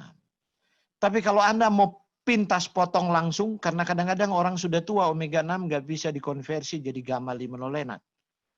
Contoh bayi, ASI. ASI itu mengandung gamma-linolenat. Karena itu anak yang disusui ibunya nggak stres dan jarang cengeng. Tapi anak yang disusui dengan susu sapi, itu tegang dia, stres, dan dia suka cengeng karena tubuhnya nyeri. Karena susu sapi tidak punya gamma-linolenat. Itulah sebabnya saya katakan, kadang-kadang orang tersinggung. Susu ibu untuk anak ibu, susu sapi untuk anak sapi, susu babi untuk anak babi, susu anjing untuk anak anjing. Tidak pernah anjing dan babi bertukar anak-anaknya untuk disusui, kecuali manusia yang paksa. Tidak pernah kuda kasih ke kerbau, ke sapi anaknya disusui. Tapi anak kita dititipkan ke sapi semua untuk disusui. Gitu. Bahkan sudah sampai tua dalam sejarah manusia masih mau minum susu sapi. Aneh. Hanya susu ibu yang mengandung di homogamma-linolenat. Kemudian ada di borax oil, star flower, ada evening primrose oil. Karena itu minyak ini terkenal anti peradangan. Bahkan wanita yang endometriosis kadang-kadang diresepkan untuk minum itu. Kemudian ada blackcurrant. Dan itu juga ada gamma-linolenat itu di spirulina. Jadi bagi Anda yang sudah vegan dan Anda punya uang, Anda mau beli ganggang spirulina, Anda dapat B12, gamma-linolenat, dan vicobilin di sana. Ya. Oke. Kemudian flaxseed. Flaxseed ini dan biji labu itu bisa memblok peradangan. Karena itu diantaranya kalau ada orang mulai mengalami inflamasi benign prostatnya mulai membengkak, di protokol saya ada flaxseed, ada biji labu saya kasih. Sebab saya tahu di situ ada fitokimia dan ada asam lemak omega 6 dan omega 3 dalam keseimbangan untuk memblok prostaglandin dienoat yang menjadi promotor peradangan dari sistem imun kita. Oke, ini metabolisme molekul asam lemak penderitaan. Mengapa Anda menderita? Disebabkan juga oleh lemak. Mari kita lihat. Kalau ada prostaglandin yang saya sebut tadi adalah dienoat, maka apa yang terjadi? Dia akan menghambat aktivasi dari natural killer cell. Ini sel pembunuh, saya sudah bahas tentang good news COVID. Natural killer cell ini adalah benteng pertahanan terakhir untuk membunuh sel kanker dan virus apapun, termasuk virus COVID di tubuh kita. Nggak ada yang bisa bertahan, ini senjata pemungkas. Ya, kalau rudal ini rudal MX di tubuh kita, ini pertahanan terakhir. Dan saya sudah bahas yang lalu mikronutrien untuk itu. Tapi di tubuh kita kalau ada prostaglandin dienoat, Tuhan tidak buat itu. Tapi tubuh kita membuat di dalam realitas dosa. Kalau kita salah makan. Maka dia hambat kemudian kekebalan menjadi rentan. Sesudah itu, ya ini kita sebut saja tuyul. Ya, tuyul. Kemudian tromboksan E2. Kalau dia ada di tubuh molekul ini molekul itu molekul mbahyul, lebih besar dari tuyul menurut orang Jawa. Mbahnya tuyul. Maka terjadi vasokonstriksi. Kalau vasokonstriksi tekanan darah itu naik. Kemudian terjadi agregasi trombosit. Agregasi trombosit membuat darah kental dan omset serangan stroke itu meningkat. Ya. Kemudian apa? Lekotrin. Kalau ada molekul yang namanya lekotrin, nah ini dia. Kalau tadi tuyul, mbayul, ini apa nih? Genderuwo kali ya. Akan terjadi alergi, asma, infarksi miokardial, dan pertumbuhan tumor. Dari mana dia tumbuh? Karena ada molekul yang disebut lekotrin. Ya. Kenapa ada di tubuh kita? Ya. Dulu saya sebelum belajar molecular nutrition, kalau saya pegang literatur medis, saya bingung tuh. Kok penyebabnya ini lekotrin, lekotrin. Kenapa Tuhan membuat itu di tubuh kita? Ternyata Tuhan tidak pernah buat. Baru berikut, asam lemak terhidroksilasi. Kalau dia ada, kanker itu akan metastase terus, tidak pernah berhenti. Anda boleh pakai kemoterapi sehebat apapun. Dia hanya bertahan mungkin 2 tahun, yang lain 6 bulan, kemudian difoto ada lagi dan dokter bilang dia sudah metastase ke jaringan yang lain. Sekarang, setan-setan kecil ini, bapaknya adalah Lucifer. Siapa bapaknya? Asam arakidonat. Asam arakidonat masuk dari mana? Itu pilihan kita memakan daging, susu sapi, dan telur. Itu intinya.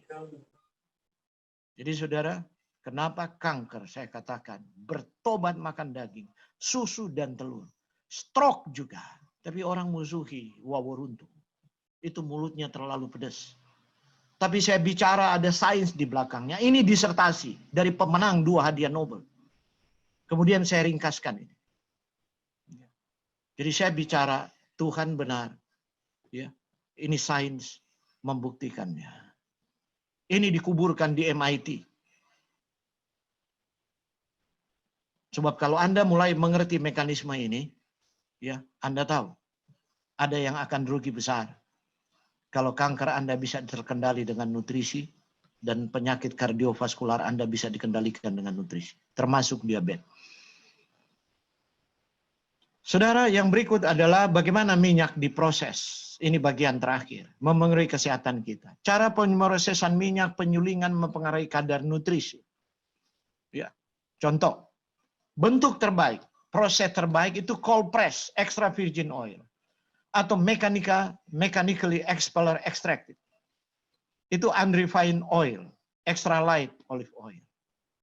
Dan sekarang di daerah tropis, itulah virgin coconut oil. Atau minyak kelapa darah, VCO. Ya. Karena dia proses tanpa panas, tanpa bahan kimia. Dia tidak mengubah komposisi alami. Cuma gunakanlah dengan bijaksana. Oke. Baru ada berikut juga namanya modified atmosphere. Ini minyak diekstrak dalam keadaan dingin, bebas dari pengaruh cahaya dan oksigen, masih mengandung nutrisi lainnya. Contoh ini minyak olive kalau dengan ini lebih mahal, dan kalau kita minum lebih perih di mulut sebab mengandung fitokimia oleokantal. Itu untuk sistem imun, antivirus, dan juga diminum oleh orang yang menderita kanker. Jadi luar biasa yang ada di situ. Atau ekstrak dari avocado oil misalnya. Itu mereka menggunakan, tapi terlalu mahal teknologi ini. Modified atmosphere. Ruang hampa udara. Cara proses yang buruk itu solvent extraction. Ekstraksi dari pakai pelarut. Jadi cairan pelarut ini heksan. Minyak dipanaskan dengan panas tinggi. Jadi diekstrak dengan heksan, kemudian dipanaskan dengan panas tinggi. Karena itu ada boiler di pabrik. Ya. Untuk panas tinggi agar supaya pelarutnya itu menguap. Tapi kemudian terbentuklah karsinogen dalam minyak tersebut. Inilah kebanyakan minyak goreng yang ada di pasaran. Saudara, dunia industri akan sangat marah kalau mereka mendengar saya buka-bukaan, tapi saya berhutang secara moral. Keburukan refined oil melalui banyak proses, deodorisasi, winterizing, bleaching, alkali, refining, itu menghilangkan semua vitamin E, lecithin yang berguna untuk membuffer kolesterol dan beta karoten. Kemudian fitosterol juga, menghancurkan omega 3, omega 6 dan mengubahnya menjadi trans fatty acid. Menjadi sangat jahat. Contoh minyak kedelai, minyak jagung, jangan pernah ada di dapur Anda. Itu semua adalah solvent extraction. Kemudian minyak biji anggur juga. Ini menyebabkan kerusakan minyak karena radikal bebas. Jadi, bagaimana minyak digoreng? Sekarang Anda sudah punya minyak sehat. Kesalahan terjadi pada menggoreng. Penggorengan biasanya suhu meningkat jadi 200 sampai 204 derajat Celcius atau 400 derajat Fahrenheit. Di saat ini minyak teroksidasi. Minyaknya rusak dan makanan itu menjadi karsinogen. Ya, kalau saya ingat besok saya bahas itu. Tentang karsinogen pada makanan. Bisa sampai 371 atau 700 derajat Fahrenheit. Pada suhu sekitar 371 maka ikatan cis pada minyak, ini ikatan alami yang Tuhan bikin. Berubah menjadi trans. Jadi Anda dapat trans fat, Anda tidak ada margarin. Tapi minyak goreng Anda pakai menggoreng, Anda goreng cucur satu kali, tidak apa-apa. Setelah pakai goreng cucur kedua kali, Anda goreng pisang satu kali, Anda goreng ubi, Anda pakai kedua kali, Anda kasih masuk trans fat. Kenapa? Isomer cisnya telah berubah. Jadi Tuhan buat kita punya tubuh ada enzim. Enzim itu perlu kunci dan anak kunci. Untuk mengenali semua makanan ada enzim. Sekarang kunci dan anak kunci sudah tidak saling kenal. Tuhan bikin enzim ini mengenali isomer cis. Sekarang datang ini trans. Karena proses tadi hydrogenation. Menambah molekul hidrogen atau proses melalui pemanasan minyak itu. Kemudian belum lagi terbentuk acrylate yang sangat toksik bagi jantung. Ada begitu banyak lewat menggoreng. Karena itu saya katakan, ya kalau sudah tua jarang-jaranglah menggoreng. Menumis ya masih mungkin, tapi kalau sudah penyakit kardiovaskular, sudah kanker, sampai menumis pun lebih baik berhenti. Nah. Tumis tanpa minyak seperti diajarkan istri saya, nanti minyak zaitun dituangkan terakhir. Seperti itu. Nah. Suhu yang tinggi menyebabkan vitamin E yang dikandungnya rusak, teroksidasi dan menjadi sangat toksik dan dapat menyebabkan kanker paru. Vitamin E ini penting sekali untuk sistem kardiovaskular kita. Karena itu Tuhan kasih ada di dalam nuts biji-bijian. Tapi kacang yang digoreng, vitamin E ada di situ teroksidasi. Vitamin E yang teroksidasi inilah yang dipublikasikan menyebabkan kanker pada paru. Terus orang bilang begini, salah baca jurnalnya, dia bukan baca dari sumber primer, dia baca itu sudah dipublish oleh wartawan online. Oh jangan ini vitamin E bisa menyebabkan kanker paru. Yang salah siapa? Tuhan ya yang salah ya. Kenapa Tuhan kasih di makanan itu vitamin E? Saya selalu begitu. Anda mau profesor 4 kali pun tiap 7 tahun, Anda mau doktor pun, ya. Kalau Anda menentang wahyu yang tertulis, seakan-akan Tuhan dibawa ke pengadilan ilahi dan salah seperti diet ketogenik. Ya. Tuhan atur di alam karbohidrat terbesar, saya akan bahas besok. Tapi orang mengajarkan sekarang yang paling sehat itu makan lemak, kuli ayam, makan keju, gaji-gaji, lemak-lemak dan Anda akan langsing. Anda mau katakan Tuhan pembohong ya? Sudah terlalu pintar. Otak, logika, ilmiah dalam filsafat Yunani itu. Ya. Tapi Anda masih menamakan diri Kristen. Tuhan betul-betul mau muntah. Akan dimuntahkan. Saudara, suhu tinggi menyebabkan minyak tak jenuh ganda rusak, membentuk radikal bebas dan peroksida yang sangat beracun. Jadi jangan pernah minum kopi kedelai dan kopi jagung. Itu mengandung minyak dan Anda roast, dia terbakar. Suhu tinggi, enak memang rasanya. Dan jangan juga minum biji kopi. Sebab kopi itu terbakar karbohidratnya mengandung akrilamide. Sekarang masih didebat-debat. Saya ada seminar di Amerika. Di tahun 2019, habis seminar kemudian ada debat saya. Kita sekarang minum kopi loh. Kenapa? Kopi itu baik. Saya bilang iya kan. Ada di jurnal itu. Kok iya om, sekarang di radio dipublish terus di Amerika. Saya bilang oke, itu jurnal. Saya juga punya jurnal. Ini penelitiannya. Itu berapa jurnal, berapa ahli yang tulis ini, ada 200 lebih. Saya bilang. Kenapa kopi itu jelek? Dan ini dia punya itu. Aduh, kenapa aduh? Ya. Sebab dari anak-anak dia dengar kebenaran, tidak bisa minum kopi. Tapi setelah dia tinggal di Amerika, otaknya dicuci. Dengan penelitian yang variabelnya bisa dipilih. Orang yang terdidik secara ilmiah itu tahu. Ya. Orang mau buktikan bahwa kopi itu sehat. Kita tinggal pasang variabel aja, kemudian kita pasang hipotesa dulu, kemudian kita pilih variabel dan kita buktikan variabel itu. Gitu. Tapi ada bukti sebaliknya, kita tutup mata. Gitu. Karena itu saya katakan kalau baca jurnal, bacalah sistematika review. Ambil semua database. Minyak yang digoreng terbentuk acrolein, benzoapairin. Ini karsinogen yang luar biasa. Kenapa sekarang banyak miom, banyak endometriosis, banyak kanker payudara, banyak kanker rahim, banyak kanker prostat, kanker lambung dan sebagainya, kanker paru, benzoapairin. Kenapa jantung rusak? Acrolein. Tidak peduli. Anda tidak mau makan daging, tapi kalau Anda masih menggoreng, apalagi Anda suka makan kerupuk keripik, itu goreng yang sangat garing, sangat kering. Ya. Anjuran penggunaan minyak, hindari saturated fat, trans fat, gantikan dengan monounsaturated, extra virgin olive oil, unrefined, omega 3 fatty acid, avocado, flaxseed, chia seed, almond, walnut di dalam makanan Anda. Kalau tidak ada, ganti dengan kenari. Sekarang flaxseed sudah banyak dijual. Oke. Apakah Tuhan peduli untuk mengurus penggunaan lemak?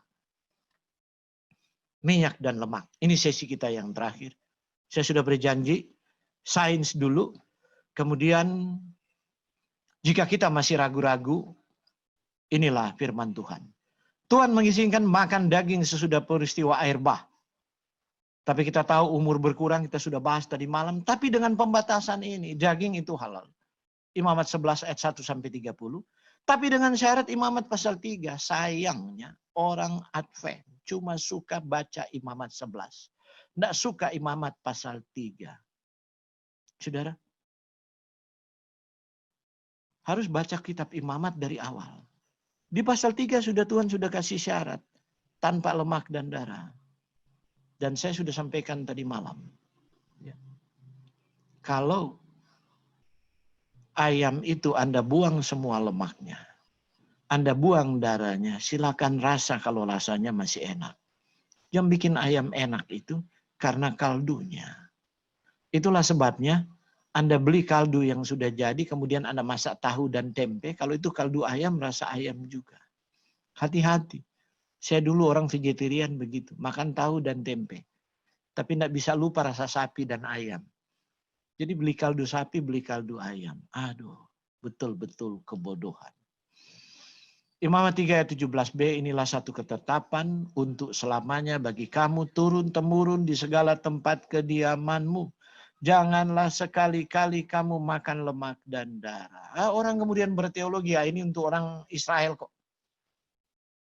Nanti hamba-hamba Tuhan itu akan diikat dengan batu kilangan dan Tuhan lempar ke tempat yang gelap.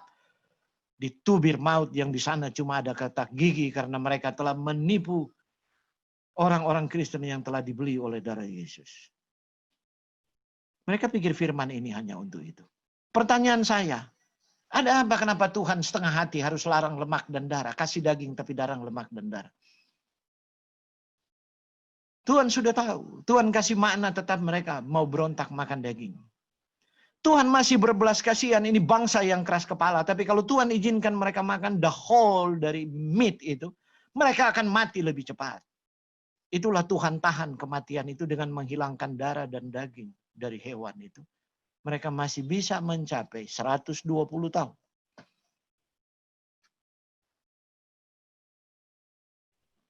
Seperti Musa mencapai itu, Yosua dan Kaleb masih kuat. Tapi kemudian ya orang sekarang tambah itu lemak dan darah. Sebab darah tuh bikin enak. Cobalah Anda makan ikan, buang semua darahnya gitu loh. Masih terasa ikan itu? Enggak enak. Potong-potong itu ikan kecil-kecil kemudian rendam di air, kasih hilang darahnya. Mari kita lihat teks dalam 1 Samuel 1 ayat 4. Bagaimana Tuhan bersikap terhadap lemak. Supaya kita lebih mengenal siapa Tuhan yang kita sembah. Kadang-kadang kita hanya mendengar tentang Tuhan dari pendeta. Kita tidak suka baca Alkitab. Itu berbahaya. Saya tidak katakan bahwa semua pendeta berbahaya. Tapi pendeta yang tidak bertobat juga akan menyembunyikan ayat tertentu yang menyatakan pelanggarannya. Itu persoalannya. Dan Anda turut melanggar dalam kebutaan. Orang buta memimpin orang buta. Saudara, Hofni dan Finehas 1 Samuel 1 ayat 4. Orang itu dari tahun ke tahun pergi meninggalkan kotanya, sujud menyembah, mempersembahkan korban kepada Tuhan semesta alam di Silo. Di sana ada imam Tuhan dengan kedua anaknya Oli dan Finehas. Imam Tuhan ini Imam Eli. Imam Eli itu imam besar pada waktu itu. Itu ketua sinode. Kalau di Advent ketua General Conference. Dia punya 2 anak pendeta. Itu Hofni dan Finehas. Saya melangkah supaya lebih pendek langsung ayat 15. Bahkan sebelum lemak dibakar. Jadi Tuhan mau itu daging kasih keluar dulu semua dia lemak. Ya, ada lemak di umbai hati, ada lemak di ekor. Lemak di ekor enak sekali kan bikin soto, lemak di hati kan bikin soto kan enak sekali. Ya, saya tidak masukkan di sini. Ya. Lemak, Tuhan suruh bakar semua untuk jadi harum-haruman. Bau harum di hadapan Tuhan. Bayangkan. Ya. Orang kalau baca ayat ini hanya baca, saya merenung, masakan Tuhan roh ya. Kok Tuhan masih tertarik mau cium bau lemak? Kenapa Tuhan harus minta? Tuhan kan bisa bikin sendiri gitu loh. Tapi kenapa Tuhan minta lagi dari manusia padahal itu enak? Gitu loh. Saya begitu loh kalau baca Alkitab. Saya tanya sekritis mungkin teks itu. Supaya Tuhan bicara kepada pikiran saya. Bujang imam itu datang lalu berkata kepada orang yang mempersembahkan korban. Jadi ini ada bujang, ada pembantu dari Hofni dan Finehas. Datang. Orang Israel kan tiap bikin dosa kan mesti bawa korban. Nah itu lemaknya harus dipisahkan dulu. Lemak itu dibakar kan. Baru daging boleh imam ambil dan makan. Tapi Hofni dan Finehas tahu kalau cuma daging tidak enak. Harus ada dia punya lemak. Berikanlah daging itu kepada imam untuk dipanggang, sebab ia tidak mau menerima daripadamu daging yang dimasak. Hanya yang mentah saja. Yang mentah masih ada lemaknya. Kalau sudah panggang kan lemaknya sudah menetes. Itu problem, itu persoalannya. Apabila orang itu menjawab, bukankah lemak itu harus dibakar dahulu, kemudian baru diambil bagimu sesuka hati. Ini kan pelajaran yang diajarkan pada orang Israel. Dan itu diajar oleh imam-imam mereka. Maka berkatalah, iya bujang itu kepada orang itu. Sekarang juga harus kau berikan, kalau tidak aku akan mengambil dengan kekerasan. Bayangkan saudara. Mengapa Tuhan tidak sangat tersinggung dan marah kepada Hofni dan Finehas? Ya. Dengan demikian sangat besarlah dosa kedua orang muda itu di hadapan Tuhan sebab mereka memandang rendah korban untuk Tuhan. Ada saya dengar khotbah ini, ada pendeta yang mengeksposisi ini katakan, Tuhan marah karena itu korban bagi Tuhan. Sekarang saya tanya, kenapa Tuhan suruh itu jadi korban baginya itu lemak? Sebab Tuhan mau hindari bangsa itu akibat merusak dari lemak. Tuhan tidak pernah bertindak secara konyol seperti otak kita yang konyol gitu loh. Nah, sebab itu demikianlah firman Tuhan Allah Israel. Sesungguhnya aku telah berjanji keluargamu dan kaummu akan hidup di hadapanku. Perhatikan lagi ini supaya kita boleh berteologi. Tuhan sok berjanji kepada Imam Eli. Apa Tuhan punya janji? Sesungguhnya aku telah berjanji keluargamu dan kaummu akan hidup di hadapanku selamanya. Jadi Tuhan pernah batalkan janji. Di sini Anda dengar Tuhan pernah membatalkan janjinya cuma gara-gara lemak. Tetapi sekarang demikian firman Tuhan, jauhlah hal itu daripadaku. Sebab siapa yang menghormati aku akan kuhormati. Tetapi siapa yang menghina aku akan dipandang rendah. Inilah yang akan menjadi tanda bagimu. Ayat 34. Saya melompat saja. Ya. Apa dikatakan di sana? Akan terjadi kepada kedua anakmu itu, Hofni dan Finehas, pada hari yang sama keduanya akan mati. Saya melompat lagi. Ya. Kapan mereka mati? Jadi orang Israel berperang. Waktu berperang mereka takut kalah, mereka kasih keluar itu tabut perjanjian. Mereka mau ikut. Nenek moyang mereka Yosua dulu hanya bawa keliling itu Yeriko dengan tabut perjanjian, apa yang terjadi, kota itu runtuh. Hanya keliling 7 kali. Jadi mereka pikir itu rudal, senjata pemungkas itu tabut. Dan mereka tahu imam-imam yang pikul tabut itu selalu kalau orang Israel berperang waktu memasuki tanah Kanaan berjalan di depan. Imam itu aja turun di sungai Yordan, kakinya baru turun, air itu udah terpisah. Jadi mereka anggap ini senjata rudal untuk berperang. Mereka angkut itu tabut. Hofni dan Finehas ikut sebagai imam menggiring tabut itu. Tapi apa yang terjadi? Dikatakan orang Israel melarikan diri dari hadapan orang Filistin. Kekalahan yang besar telah diderita oleh rakyat. Lagi pula kedua anakmu Hofni dan Finehas telah tewas dan tabut Allah dirampas. Sekarang rudal mereka dirampas. Tabut yang mereka anggap ada kuasa mistis di situ. Dan anak Hofni dan Finehas meninggal. Jadi bagi Tuhan, jelas bagaimana Allah bersikap. Kalau begitu mengasihi orang berdosa, tapi mereka melanggar, tidak mau rencana makanan yang Tuhan berikan. Sekarang Tuhan sudah kompromi. Setengah kompromi dengan memberikan makan daging. Tapi Tuhan tidak mau ada lemak dan darah. Tapi ini akibatnya. Ketika disebutnya tabut Allah itu jatuhlah telentang dari kursi. Di sebelah pintu gerbang, batang lehernya patah dan ia mati.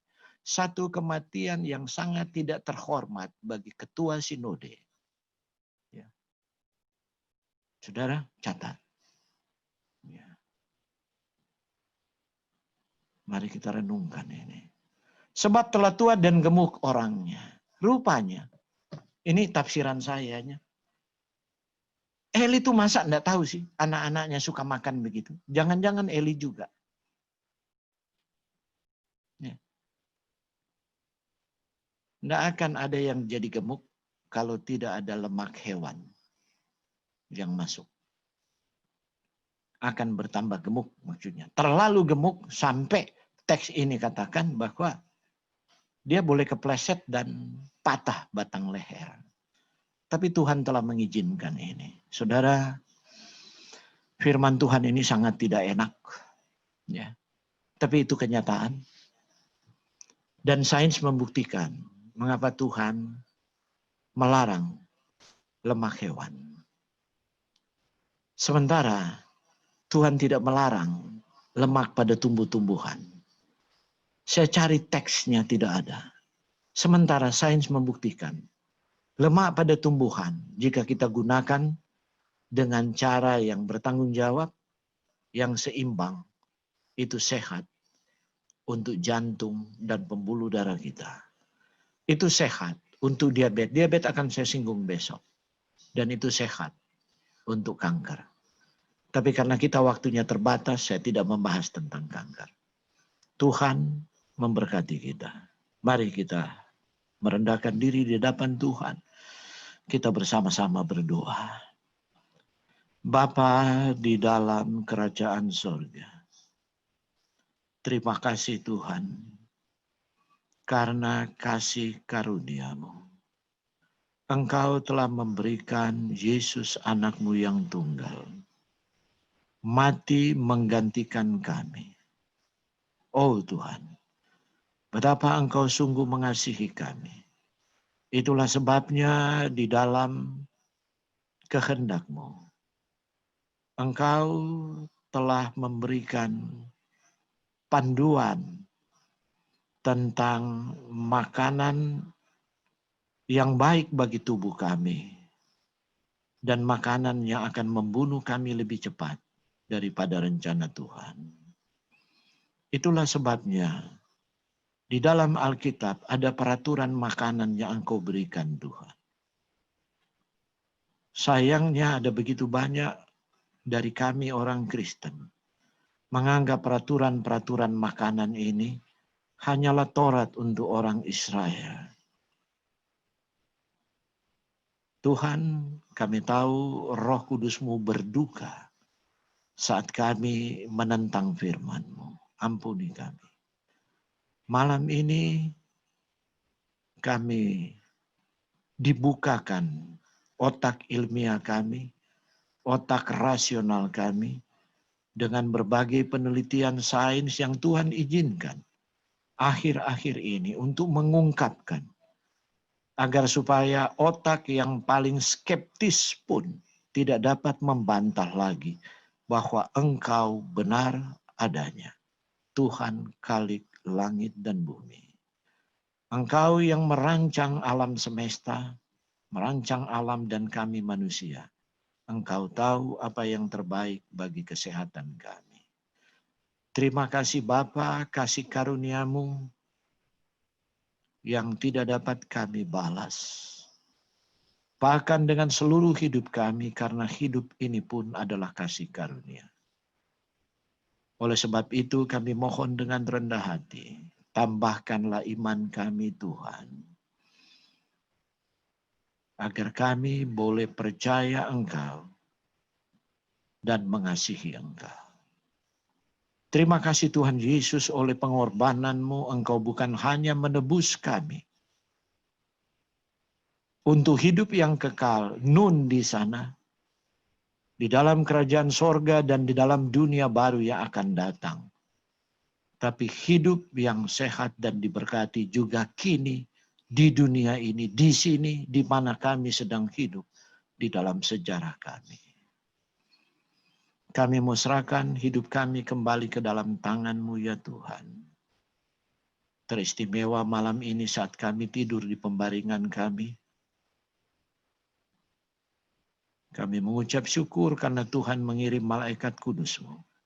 Menaungi kami di rumah kami masing-masing. Meluputkan kami dari semua kejahatan yang ada di sekitar kami. Niat hati dan tangan orang jahat. Meluputkan kami dari setiap bencana, dari setiap bahaya malapetaka dan wabah virus di sekeliling kami. Terima kasih untuk anugerah kehidupan yang Kau berikan saat kami bangun di pagi hari dengan tubuh yang diberkati. Terima kasih Engkau berkenan mengampuni dosa dan kesalahan kami. Mendengar dan menjawab doa kami karena kasih setia-Mu. Karena kami mohon di dalam nama Tuhan Yesus yang menjadi juru selamat dan imam besar kami. Haleluya. Amin. Terima kasih Bapak, Ibu, Saudara-saudari. Anda telah meluangkan waktu Anda untuk mengikuti pemaparan tentang lemak dan asam lemak. Tuhan memberkati kita, kita boleh bertemu.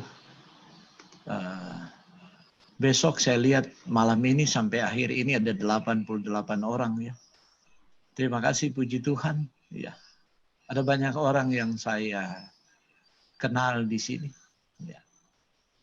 Saya lihat juga ada teman-teman saya yang lain, ya, dari denominasi yang lain ada di sini. Ya. Terima kasih. Besok malam pembahasannya tentang kegemukan. Saya mungkin akan bahas tentang karbohidrat di sana dan diabetes. Saya akan singgung. Oke. Saya serahkan kembali kepada host. Baik, terima kasih Bapak Frederick. Dan tetap kami mengundang Bapak Ibu Saudara untuk bisa bergabung pada besok malam dengan pembahasan yang begitu menarik tentang kegemukan ibu dari berbagai penyakit generatif.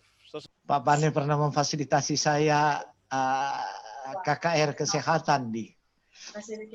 Boleh yang lain di on kameranya? Boleh? Tolong yang lain on kameranya Boleh ya? supaya bisa ya. Oke, untuk yang terakhir, yang ketiga. 1, 2.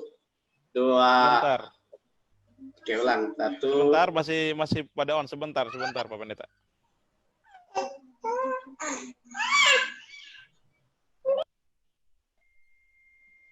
Oke, 1, 2, 3.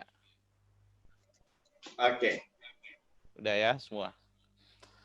Oke, terima kasih ya buat semua yang sudah bergabung dari terima ujung kasih. Sabang sampai Merauke. Ya. Terima kasih. Besok kita bertemu, apakah Anda gemuk atau Anda tidak gemuk, Anda kelebihan berat badan, ya, supaya kita sudah bahas lemak, kita tahu apa peranan karbohidrat dan informasi ilmiah terbaru. Ya, saya kasih preview aja. Dulu dianggap bahwa penyakit kardiovaskular itu hanya disebabkan oleh lemak. Tapi riset yang paling baru, ya, Baik, sudah final ternyata karbohidrat mempengaruhi. Baik, terima kasih. Yang lain ada di Papua, jadi sudah jam 11 malam. Ya. Diinformasikan Makasih juga yang untuk setia. sesi tanya jawabnya akan dibuka pada hari Sabtu sore. Sabtu sore baru akan ada sesi tanya jawab. Jadi tadi saya lihat ada yang bertanya.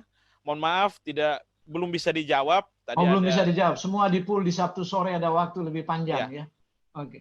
Jadi saya juga sudah save. Sabtu sore topiknya rahasia umur panjang. Jadi ya Anda boleh mengundang teman-teman Anda. Ya. Kita usernya 300 user. Kita bisa dibuka sampai 300 user. Jadi Sampai 300 ya? Ya, 300. Kalau yang lain nggak bisa gabung, bisa monitor di Facebook. Gitu. Facebook. YouTube-nya besok baru bisa disiaran ulang lewat YouTube. Besok baru akan dikirim lewat YouTube. Oke, terima kasih. Terima kasih Pak Waruntu. Terima kasih. Terima kasih Pak Waruntu. Terima kasih Terima kasih Pak Waruntu. teman-teman. Ya. Terima kasih. Ya. Terima kasih Pak Waruntu. Terima kasih. Oh, terima kasih. Pak Sidebang juga ada. Saya lihat Pak Hari. Terima kasih Pak Waruntu. Ibu Wono ada. Ibu Marbun. Iya. Teman-teman yang lain. Iya. Terima kasih ya.